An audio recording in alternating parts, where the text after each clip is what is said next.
உடன்படிக்கை UN Charter for Refugees என்று ஒரு ஒப்பந்தம்.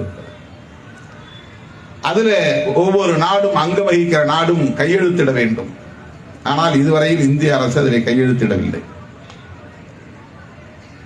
கையெழுத்திட்டால் இலங்கையிலிருந்து ஈழத்திலிருந்து வருகிற தமிழர்களுக்கெல்லாம் நல்ல வீடு கட்டித்தர வேண்டும், அவர்களுக்கு வேலை வாய்ப்பை உறுதிப்படுத்த வேண்டும், அவர்களின் பிள்ளைகளுக்கு மாதாந்திர செலவுக்கு தொகை வழங்க வேண்டும், கல்விக்கு, மருத்துவத்திற்கு, சுகாதாரத்திற்கு.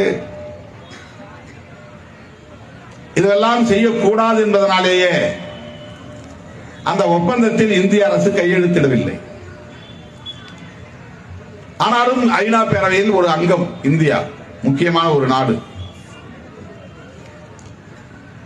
அப்படிப்பட்ட இந்திய அரசு அகதிகள் தொடர்பாக